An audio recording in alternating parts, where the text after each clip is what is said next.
Hi friends, welcome back to my channel. అయితే ఈరోజు పిల్లలకైతే హాలిడే ఉందండి. అందుకోసం అయితే పిల్లలతో మేము ఎలా టైం స్పెండ్ చేసామో, అసలు మా డే అంతా ఎలా గడిచిందో అసలు మీతో కూడా షేర్ చేసుకోవాలనుకుంటున్నాను. అయితే మార్నింగ్ లేవగానే ఆకలి ఊకిన తర్వాత వంట అయితే స్టార్ట్ చేసేసాను నేను. స్కూల్కి వెళ్ళిన రోజు ఏ కర్రీ పెట్టినా పర్లేదు, కానీ ఇంటికాడ ఉన్న రోజు మాత్రం ఖచ్చితంగా పప్పుచారు చేయాల్సిందే మా పిల్లలకి. లేదంటే అసలు ఫుడ్డే తినరు. అందుకోసం అనేసి నేనైతే ఈరోజు పప్పుచారు అయితే ప్రిపేర్ చేశాను.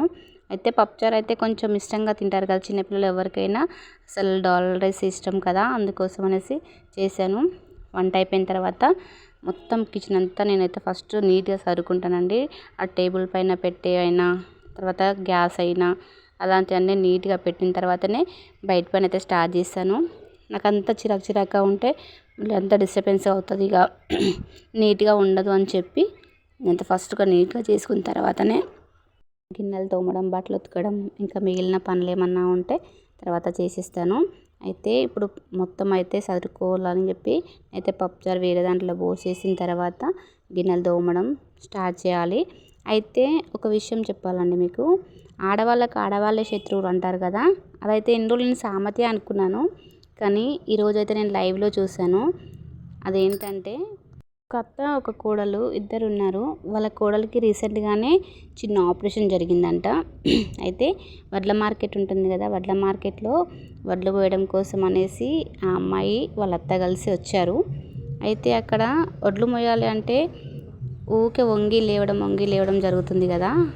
అందులో పాప మా అమ్మాయికి అయితే నడులు బాగా నొప్పులు వేసినాయి కానీ వాళ్ళ అత్త అయితే కొంచెం కూడా పాపం అయ్యో పాపం అనకుండా ఇంకా మీదంగా ఆమెనే తిడుతుంది. అసలు ఆపరేషన్ అయ్యి ఒక 3 months 4 months అవుతుంది అంతే అంట. అసలు ఆ అమ్మాయి ఆ ఎండకి అంత పని చేస్తుందని అనుకోకుండా అసలు వాళ్ళ అత్త అయితే చాలా ఏదో నా ఇట్లా చెప్తుంది అన్నట్టుగా అన్ని సాకులు చెప్తుంది పని చేయడం కోసం అన్నట్టుగా మాట్లాడింది. ఆమెకు కూడా 2 ఆడపిల్లలంట. 2 ఆడపిల్లలు, ఒక అబ్బాయి. అయితే ఆ అబ్బాయి వాళ్ళ వైఫ్ ఈమె. అలా కోడల పైన కొంచెం కూడా జాలి కలగలేదు ఆమెకి. కొంతమంది ఎందుకో అండి, అమ్మ స్టేజ్లో ఉన్నప్పుడు ఒకలా ఆలోచిస్తారు, అత్త స్టేజ్కి వచ్చేలాకి ఇంకోలాగా ఆలోచిస్తారు. ఎందుకో మన ఇంటి పిల్ల కూడా వేరే కాడ వాళ్ళ అత్త అలాగే మాట్లాడితే మన పిల్ల ఎంత బాధపడుతుందో, వాళ్ళని మనం అంటే వాళ్ళు అట్నే బాధపడతారు కదా అని ఎందుకు అనుకోరో అర్థం కాలేదు నాకైతే. చాలా బాధ అనిపించింది లైవ్లో చూసేసరికి.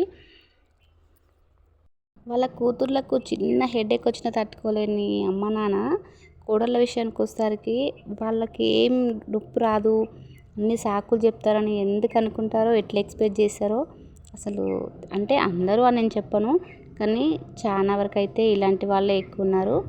అందుకే ఒక సామెత అంటారు కదా, 60 ఏళ్ళు ఉన్న అత్తకే కోడల్ని బిడ్డలా చూసుకోలేనప్పుడు 20 ఏళ్ళు ఉన్న కోడలు మాత్రం అత్తని ఇలా అమ్మలా చూసుకోగలుగుతుంది అని. అయితే ఆ విషయం పక్కన పెడితే మా చెట్టు చూడండి, చిక్కుడు చెట్టు, ఇందులో మల్లె చెట్టు, మందా చెట్టు, 3 చెట్లు అయితే ఉన్నాయి. ఆ చెట్టు అయితే ఫుల్ మంచి గుడిసెలాగా అయిపోయి మాకైతే అసలు కొంచెం లేట్గా పని చేసుకున్నా కానీ మస్తు నీడనైతే ఇస్తుంది. నాకైతే చెట్లు పెంచడం అయితే చాలా ఇష్టం. అసలు ఫ్లవర్స్ అయినా సరే, వెజిటబుల్స్ చెట్లు అయినా సరే అవి పెంచాలంటే చాలా ఇష్టం నాకు. చెట్లలో పూలు తెంపడం కంటే చెట్లపై నుండి చూసడం చాలా మంచిగా అనిపిస్తుంది. మనం ఎంత మూడ్ ఆఫ్లో ఉన్నా కానీ మంచి మూడ్లోకి తీసుకొస్తాయి అవి. అయితే పిల్లలు పప్పుచారు తినను మమ్మీ, మార్నింగ్ పప్పుచారు ఏం తింటాం, ఏదైనా టిఫిన్ లాగా చేయవా అని అడిగితే మళ్ళీ వాళ్ళ కోసం అయితే నేనైతే పులిహోర ప్రిపేర్ చేస్తున్నాను. పులిహోర వేసి ఆఫ్టర్నూన్ పప్పుచారు తింటామని చెప్పారు. ఇంకా పిల్లలు అడిగిన తర్వాత ఏ పేరెంట్స్ అయినా చేయకుండా వాళ్ళు కడుపు నిండా తినడమే కదా మనకు కావాల్సింది. అందుకోసం అయితే మళ్ళీ ఆ వంట చేశాను నేను. పులిహోర రెడీ చేసేసి పిల్లలకైతే పెట్టేశాను. పిల్లలైతే తినేస్తారు. టీవీలో బొమ్మలు చూసుకుంటూ.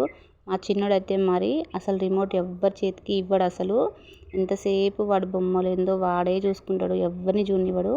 అయితే ఆఫ్టర్నూన్ చాలా అంటే చాలా ఎండ కొడుతుంది, మస్తు ఉబ్బరిస్తుంది.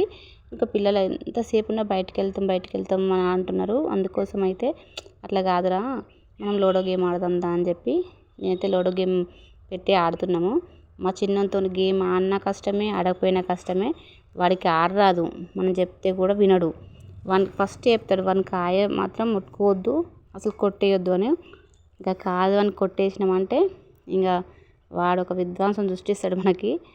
మా పెద్దోడేమో అరే వీనికి ఆడరాదు మమ్మీ, వీడు వద్దు అంటే వినవు నువ్వు అన్న విధంగా నన్ను నా మీద అయితే సీరియస్గా చూస్తుండు.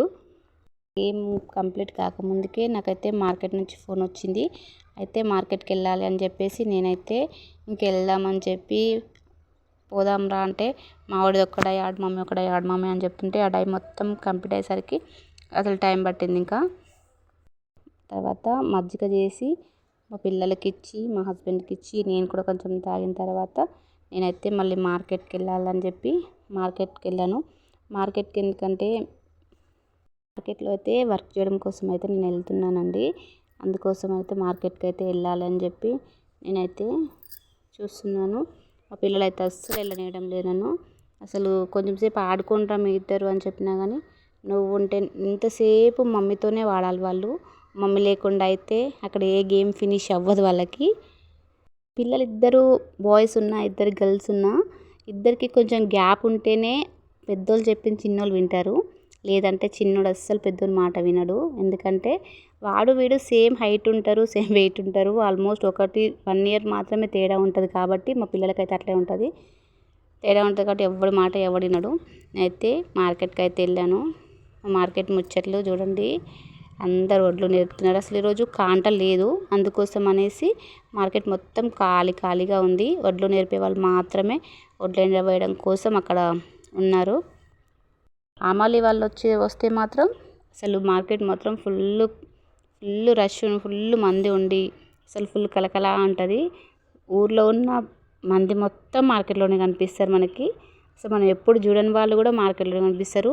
మా మార్కెట్కి అయితే చుట్టుపక్కల 3-4 ఊర్ల వాళ్ళు వస్తారు కాబట్టి మంది ఎంతమంది ఉంటారో మీరే ఎక్స్పెక్ట్ చేయండి. ఇక ఎండ్ అయిందని చెప్పి ఒక 2 అవర్స్ ఉండి మళ్ళీ రిటర్న్ ఇంటికి వచ్చేసి ఉతికేసిన బట్టలు ఉన్నాయి కదా అవన్నీ తీసి మడతలు చేసి ఇంకా మిగిలిన సాయంత్రం పని ఉంటుంది కదండి, మళ్ళీ బాసనలు తోమాలి, మళ్ళీ ఊడ్చాలి. ఇవన్నీ అయిపోయిన తర్వాత పిల్లలకు స్నానాలు చేయించిన తర్వాత సేమియా చేద్దాము, పాలు ఉన్నాయి అని సేమియా చేద్దామని చెప్పి అయితే సేమియా ప్రిపేర్ చేస్తున్నాను. సాయంత్రం పూట సేమియా తినేసి మా పిల్లలు అయితే కాసేపు చిల్ అవ్వడానికి వెళ్ళారు. వాళ్ళ ఫ్రెండ్స్ వచ్చారు, ఆడుకోవడానికి అయితే బయటికి వెళ్ళారు. బయటకు నేనైతే వాళ్ళు వచ్చేలోపు మళ్ళీ వంట ప్రిపేర్ చేయాలి. ఓకే ఫ్రెండ్స్, నేనైతే ఈవినింగ్ ఆకలి చేసినంటే బాయ్.